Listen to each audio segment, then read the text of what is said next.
증거하겠습니다. 오늘 신앙입니까? 신념입니까? 라는 제목 가지고 하나님 말씀 증거하겠습니다. 우리가, 저는 이제 저 극동방송에서 들었던 이야기인데요. 제가 한번 말씀드린 것 같은데요.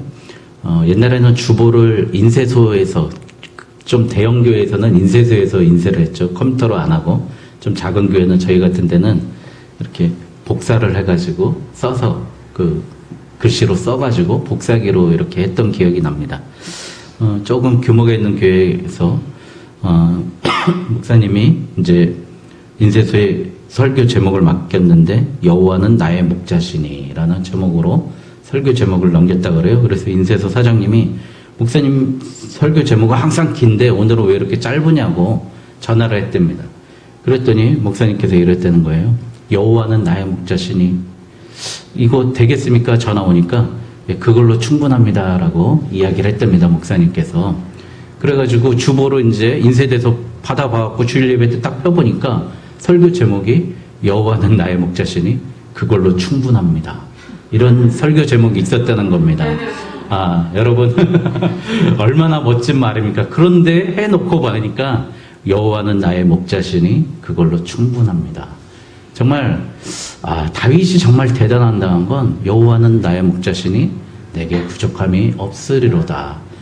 오늘 찬양단 너무 열심히 찬양해 주시고 우리도 같이 찬양하고 그래서 기쁘고 감사하지만 다윗은요, 여러분 성가대를 만들었는데 그가 은혜 많이 받았을 때 다른 사람들은 기념비 세웠잖아요, 사후로. 근데 다윗은 성가대를 4,000명을 세웠어요. 4,000명. 여러분 거기에다가 솔리스트를 또 둡니다. 24명이 솔리스트를 둬요. 그러니까 이끌어 갈 수 있는 사람을 뒀다는 거죠. 그리고 조직을 가족 단위로 조직을 만드는 겁니다. 가족이 중요하다는 거. 그 했다는 거 그 자체에 보면서 얼마나 다윗의 탁월함을 볼 수 있습니까? 그러니까 다윗은 뭔가 생기고 뭔가 자기가 유리하고 은혜 받았을 때는 항상 여호와는 나의 목자입니다. 이 고백이 있는 사람이었습니다. 그걸로 충분한 사람이었습니다. 여러분들 지금 어렵고 힘들더라도 이 문제에 있어서 하나님을 나의 주인으로 생각하고 그걸로 만족하고 감사할 줄 아는 우리 다윗과 같은 신앙인이 됐으면 좋겠습니다. 그런데 오늘 말씀을 보면은요, 야곱에 대해서 나옵니다. 야곱은 어떻게 보면 신앙의 사람이 아니라 신념의 사람이었습니다. 여러분 기네스북이라고 들어보셨습니까? 기네스북이 뭔가 최고로 잘하는 사람이잖아요. 또 우리 기네스 맥주라고 들어보셨습니까? 우리 김진아 선생님 많이 드셔보셨죠? 기네스 맥주. 예, 역시 예. 저는 먹어봤습니다. 기네스 맥주 영국 건데요. 그 맥주를 만든 사람이 그 기네스 집안에 여러분들 잘 아시는 소명이라는 책을 쓴 오스 기네스의 할아버지입니다. 그래서 거기는 물값보다 맥주값이 더 싸잖아요, 여러분.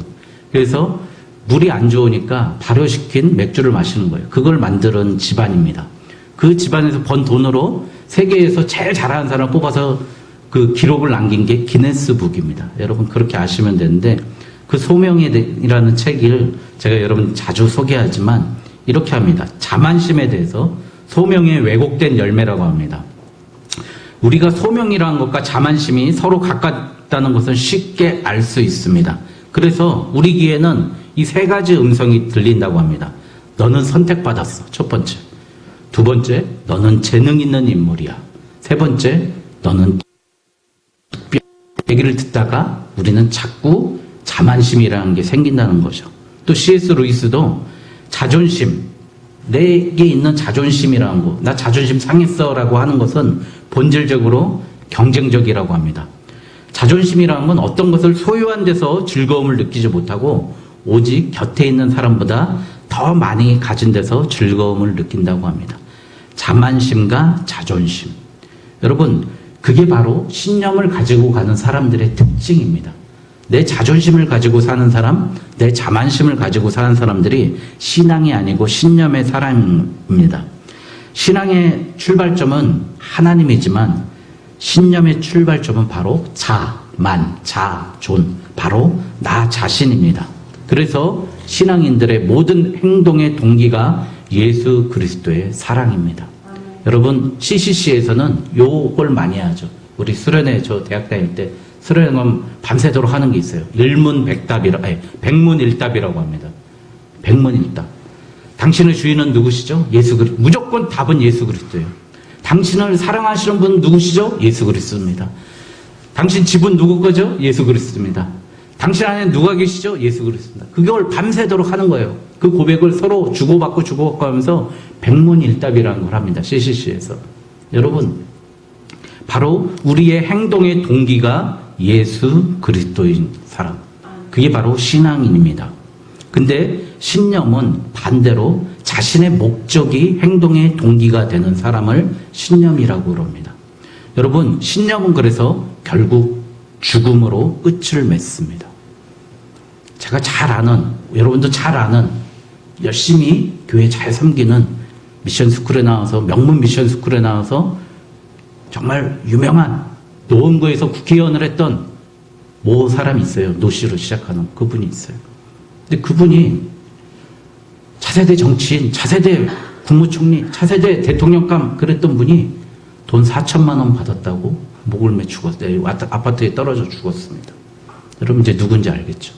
그런데 그분은 하나님을 신뢰했을까요? 자기 신념을 신뢰했을까요? 자기 신념입니다.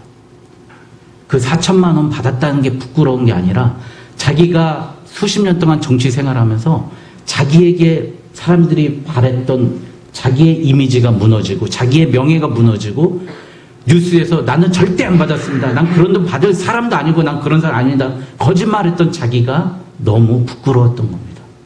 여러분 그래서 선줄로 생각하는 자 넘어질까 조심하라 했던 게 바로 하나님 그 말씀이고요.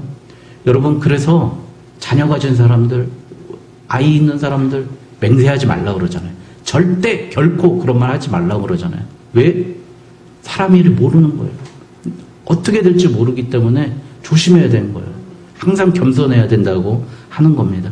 결국 그 4천만 원 때문에 죽은 게 아니라 자기가 믿음보다 자기의 신념이 더 우선됐기 때문에 그 신념이 무너졌기 때문에 결국 죽음으로 끝을 맺습니다.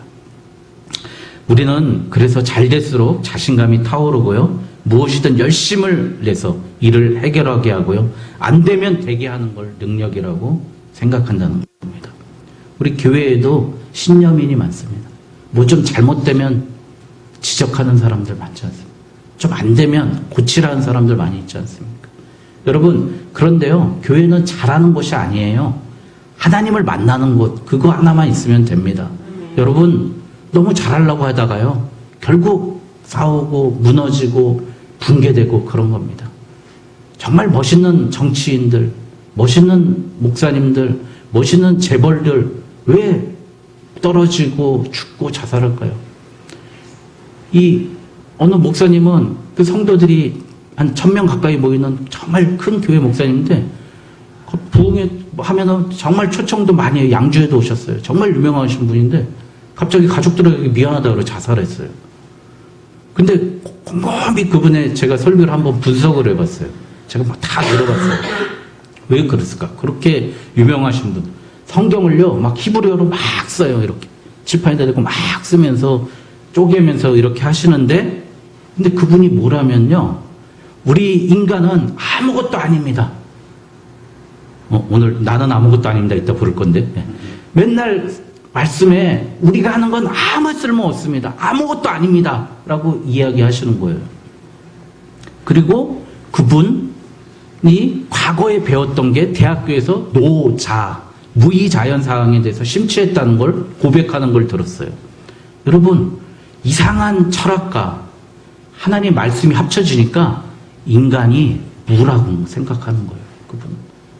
그래가지고 결국엔 교회가 막 부흥하는데 갑자기 자기는 죽어버렸어요. 자살해버렸어요. 근데 그 성도들은 아직도 그 교회 목사님 없고 그냥 동영상만 듣고 있어요. 여러분, 그 마음속에 뭐가 있는 거죠? 자기 자신에 대한 아무 존재감이 없고 하나님 내 안에 계신 예수 그리스도를 생각하지 못하는 겁니다. 여러분, 백문일답에서 내 안에 누가 계시다고요? 예수 그리스도가 계시니까. 그러니까 나는 아무것도 아닌 존재가 아니라요, 나는 존귀한 존재고 왕 같은 존재고 제사장이고 거룩한 나라인 줄 믿습니다. 여러분 이제 신앙이 무엇인지 신념이 무엇인지 여러분들 좀 아셨을 겁니다. 나는 거룩한 존재입니다. 우리 너무 겸손하게 저 아무것도 아니에요. 우리 김진아 선생님처럼 저 얼마나 못됐는데요. 그렇게 얘기하면 안 돼요. 내 안에 예수님이 얼마나 훌륭하신 분인데요. 예? 그렇다는 겁니다. 그래서 우리가 오늘 신앙으로 살 것인가, 내 신념으로 우리가 살아갈 것인가, 오늘 네 사람의 인물이 나옵니다. 오늘 읽었는데요. 그 네 사람의 인물을 보면서 한번 파악해 보도록 하겠습니다. 첫 번째 오늘 누가 나오죠? 야곱이 나오지 않습니까? 야곱이 나옵니다. 근데 야곱이 지난주에 그 운동력 있는 그 말씀으로 자기가 이루었다고 제가 설교했지만 야곱이 28장에서 하나님께서는 나는 6가지 축복을 합니다. 나는 너의 아버지, 할아버지의 하나님이고 내게 땅을 주고 자손을 주고 내 자손이 복받고 너와 함께 있고 다시 아버지의 땅으로 돌아가고 너와 너를 떠나지 아니하리라 약속을 합니다. 그런데 야곱은 조건적인 신앙을 갖게 됩니다. 28장 21절에 내가 평안히 아버지 하시면 여호와께서 나의 하나님이 되실 것이요. 나 다시 금이 환양하면 나 하나님으로 인정하겠다는 겁니다. 바로 자기가 주인이 되는 신념의 신앙인이었습니다. 자, 그가 이제 삼촌을 만납니다. 야곱의 어머니가 누구죠? 리브가죠. 리브가. 레베카. 요즘에 유행하는 노래더라고요. 레베카. 예. 그런데 야곱의 어머니의 오빠가 라반이라는 사람입니다. 그러니까 야곱의 삼촌이죠. 외삼촌이죠. 그 집을 가는데요. 그래서 도피해서 만났으니까 너 품삯을 어떻게 줄까 했더니 야곱이 뭐라니까 라헬을 달라고 합니다. 곱고 이쁜 라헬을 달라고 합니다. 여러분 그럴 수 있겠다 싶죠. 그런데 30장 21절에 보니까 이러는 거예요. 이제 내 기한이 찼으니까 내 아내를 내게 주소서 내가 그에게 들어가겠나이다. 여러분 그게 장인어른한테 할 말입니까? 나 이제 얘하고 같이 잘 거예요. 주세요. 얘 방에 들어가서 잘 거예요. 이렇게 그러니까 여러분 자기 목적과 자기 꿈밖에 없는 사람이었습니다. 자기 생각이 하나님입니다. 내 계획, 내 신념이 내가 이만큼 했으니 다 내 말 들어야 해 라고 이렇게 하는 겁니다. 25절에 보니까 아침에 보니 라헬이 둘째 딸이 있는 줄 알았는데 삼촌의 둘째 딸이 있는 줄 알았는데 레아라. 여러분 레아는 얼마나 너 나가. 너 못생긴 게 왜 있어. 빨리 나가. 그랬을 거 아닙니까? 라헬은 이쁘잖아요. 레이첼입니까? 라헬이? 근데 레아는 못생기고 눈이 어둡다고 그래요. 여러분 또 다른 성경에 보면 총기가 없다고 그래요. 그러니까 말도 어눌하게 하고 좀 그랬겠죠. 어쨌든 삼촌 라반이 레아를 먼저 밤에 불 끄니까 이쁜 둘째 딸을 안 보내고 못생긴 첫 딸을 빨리 보내려고 레아를 보냅니다. 그러니 또 7년을 라헬을 위해서 고생합니다. 도합 14년을 고생합니다. 여러분 여기서 뭘 느끼죠? 여러분 사람 쫓아가면은요 그 사람의 종노릇밖에 못한다는 겁니다. 우리가 하나님을 섬기면 사람들이 와서 내게 무릎을 꿇습니다. 우리를 위대하게 하시지만 우리가 이쁜 사람, 잘생긴 사람 쫓아가면 우리 그 사람의 종노릇밖에 할 수 없다는 겁니다. 여러분 그래서 야곱의 말년에 그가 죽으니 이집트의 전 백성들이 분향을 합니다. 야곱이요 어디서 죽었느냐면 이집트 가서 죽었습니다. 여러분 그래서 파피루스에 야콥이라는 파피루스 글이 있어요. 지금도. 여러분 야곱이 실제 인물이고 요셉이 실제 인물이라는 겁니다. 그리고 요셉이 더 실제 인물이라고 알 수 있는 건 뭐냐면 람세스 그 바로가 1기 2기가 있는데 2기에서 3기 변할 때 그 변란이 일어납니다. 정적들이 쿠데타를 일으키는데요. 바로 셈족 계열들이 정권을 잡아가지고 여기 이스라엘 사람들이 셈족이잖아요. 그래서 요셉을 실권자로 잡아놓고요. 끌어 나가게 된다는 거죠. 근데 어쨌든 야곱의 말년에 그가 죽으니 전 백성들이 50장 3절에 보면 분향했는데요. 분향하는 데만 40일을 했고요. 곡하는 날이 70일이었다고 그럽니다. 여러분 야곱 말년에 그가 하나님을 만나고 살았더니 이방 타국에서 죽었는데 이방 타국 나라에서 70일 동안 장례를 했다는 거예요. 여러분, 하나님을 제대로 섬기니까 이방 사람들도 그에게 절했다는 겁니다. 여러분, 사람 섬기지 마십시오. 사람 섬기면 그 사람의 노예가 됩니다. 두 번째 사람 라반입니다. 라반은 이삭의 빠른 사람이었습니다. 여러분, 옛날에 영화 보면은 좋은 놈, 나쁜 놈, 이상한 놈 있었지 않습니까? 그거 영화. 좋은 놈이 누구였죠? 정우성이었죠. 네, 절 닮은 정우성. 그리고 나쁜 놈이 누구였죠? 이병헌이었습니다. 우리 정우성을 박정규 집사님 닮았네요. 보니까 그렇죠. 네. 눈은 박정규 집사님 더 큰데. 네. 이병헌은 우리 전호덕 집사님. 제가 지금 키 기준으로 얘기하고 있습니다. 이상한 놈은 누구시죠? 네, 요즘에 너무 많이 뜨고 있는 송강호지 않습니까?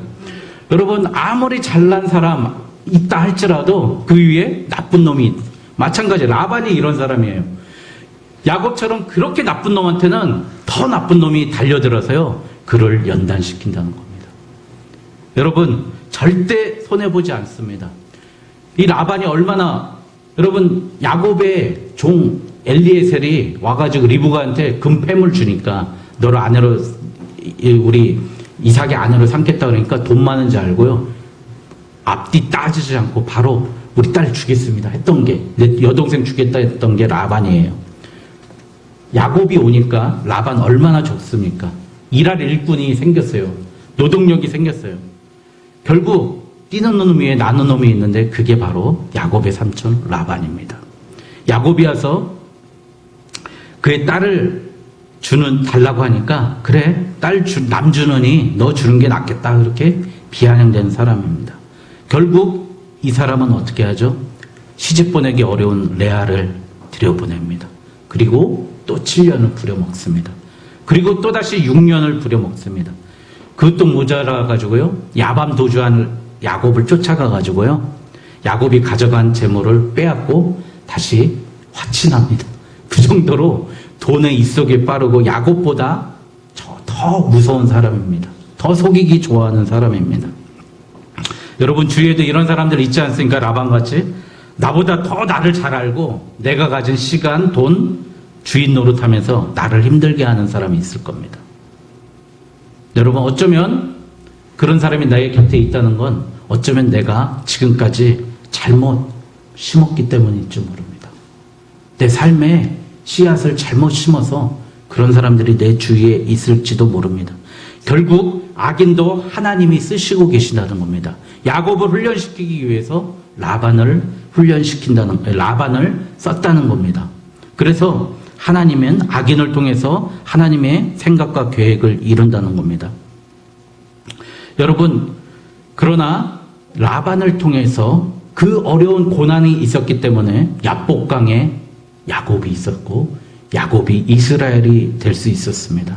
여러분, 그래서 우리 주위에서 나를 힘들게 하는 사람들, 저 나쁜 놈 하지 말고, 하나님이 나에게 보내주셔서 나를 연단시키는 사람이구나, 그렇게 생각하면서 사랑하시길 바랍니다.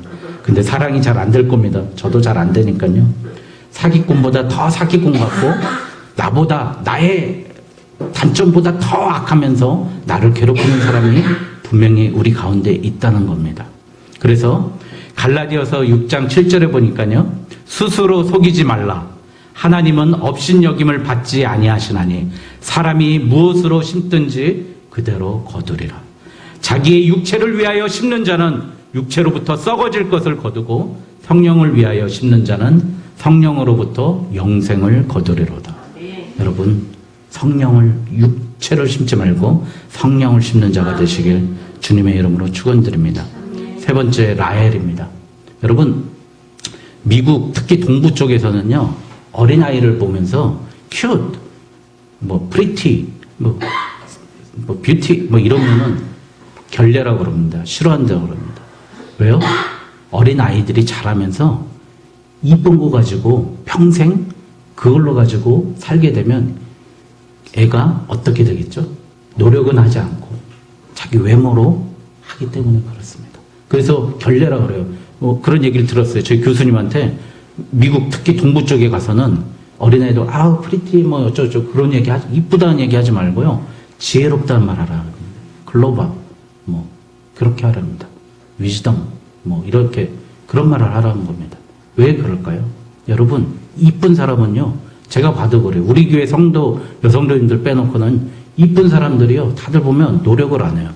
공부도 안 하려고 그러고 열심도 안 내려고 그러고, 그래갖고 꼭 보면 어디 뭐 레자 비닐 같은 거 뒤집어 쓰고 막 춤추고 있고, 뭐 다 어떻게 저렇게 이쁜 애들이 저기서 왜 레자 비닐 입고 그런 거 할까? 예? 여러분, 무슨 말인지 알겠죠? 여러분, 라헬이 그런 사람이었어요. 이쁜 거 하나 믿고요, 그렇게 살아가는 사람이었습니다. 여러분, 야곱의 사랑을 이쁜 거 하나 가지고 독차지합니다. 단지 곱고 아리따움, 이렇게 성경에 나왔잖아요. 그가 곱고 아리따웠어. 그러나 시간이 갈수록 그는 하나님을 보다는 자기의 사랑과 시기심이 많았던 사람입니다. 결국 자기가 자녀를 못 낳아서 비라라는 하녀를 들여보내고 야고보를 통해서 아기를 낳는데요. 그 이름이 단입니다. 단. 여러분, 이 단이 우리나라에 뭐 당군 할아버지가 왔다고 막 이렇게 하는 사람들이 있는데, 그냥 그런 사람이 있습니다. 근데 단이라는 뜻이 뭐냐면요. 그러니까 라헬의 시녀.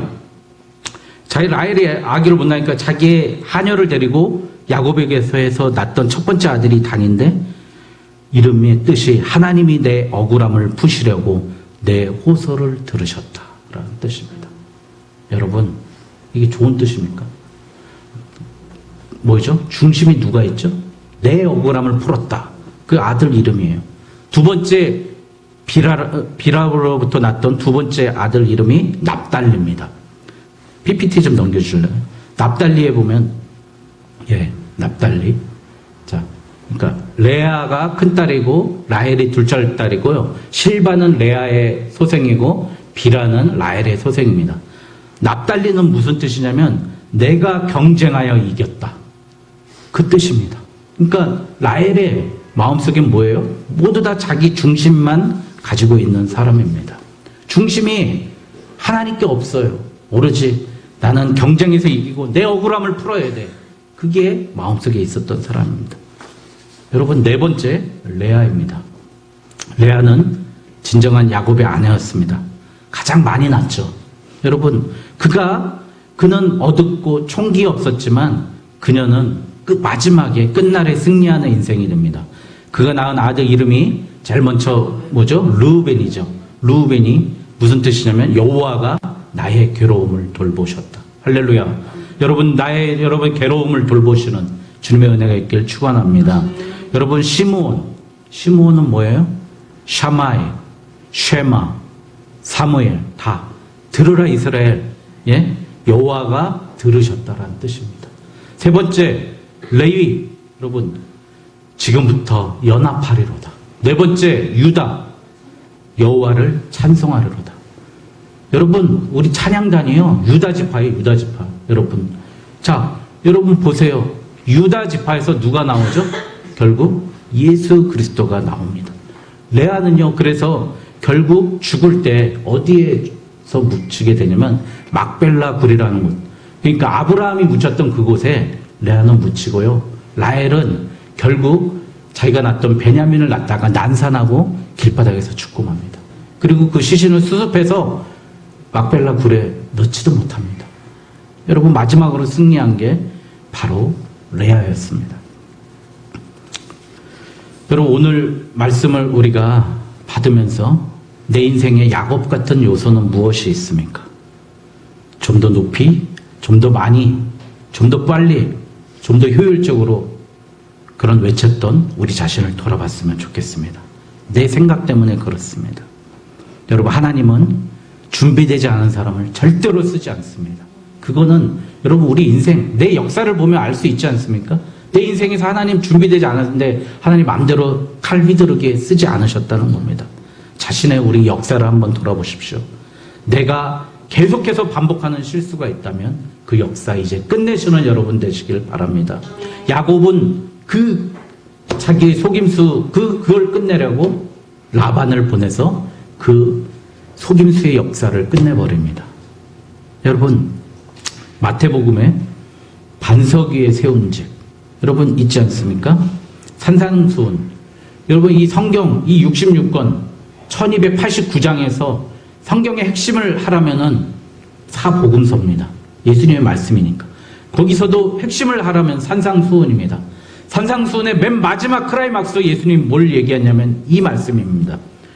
마태복음 7장 24절에 그러므로 누구든지 나의 이 말을 듣고 행하는 자는 그 집을 반석 위에 지은 지혜로운 사람 같으니 비가 내리고 창수가 나고 바람이 불어 그 집에 부딪히되 무너지지 아니하나니 이는 주추를 반석 위에 놓은 까닭이요 나의 이 말을 듣고 행하지 아니하는 자는 그 집을 모래 위에 지은 어리석은 사람 같으리니 비가 내리고 창수가 나고 바람이 불어 그 집에 부딪힘에 무너져 그 무너짐이 심하니라.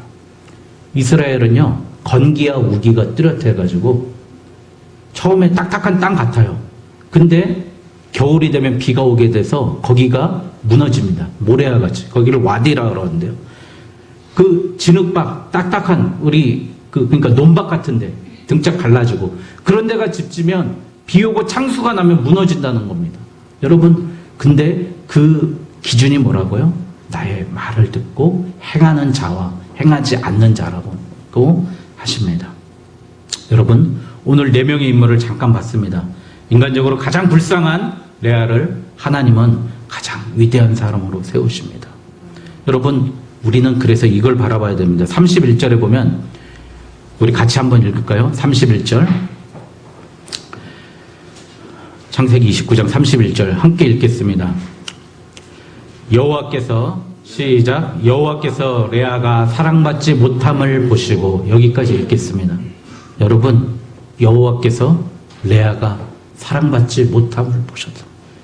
여러분, 지금 내 처지 비관하지 마십시오. 하나님께서 우리를 보시면 됩니다. 여러분, 여러분, 하나님께서 나를 지금 보고 계시다고 믿으십니까? 여러분, 하나님께서 보시면 됩니다. 예수님의 사랑이면 그 십자가면 충분합니다. 이 세상이 주는 위로, 세상이 주는 사랑은 분명히 언젠간 나를 배신합니다. 그러나 하나님이 주는 사랑에 의지하면 나를 가장 위대한 자리에 앉히시고 나를 영광의 자리에 올리십니다. 그래서 요한계시록 21장 4절에 보면 모든 눈물을 그 눈에서 닦아주시니 다시는 사망이 없고 애통하는 것이나 곡하는 것이나 아픈 것이 있지 아니하리니 처음 것들이 다 지나갔음이로라. 여러분, 모든 눈물을 닦아준다고 하니까 뭐래요? 이 땅은 눈물 흘리지 않으면 살 수 없는 곳이라는 겁니다. 우리가 천국 가야만이 하나님께서 우리의 눈물을 닦아주신 적이 있습니다. 여러분, 그래서 비처라는 사람이, 헨리 워드 비처라는 사람이 이렇게 얘기했습니다. 하나님은 더 이상 눈물이 없는 땅을 볼 수 있을 때까지 눈물로써 성도의 눈을 씻기신다. 여러분, 눈물 흘리시지 않습니까? 우리 지금 눈물 흘리는 이유는 더 이상 눈물이 필요 없는 땅, 저 천국 가기까지 우리를 눈물로 우리의 눈물을 씻겨주시는 그분을 믿고 신념이 아닌 신앙인으로 살아가시는 저와 여러분 되시길 주님의 이름으로 축원드립니다. 기도하겠습니다.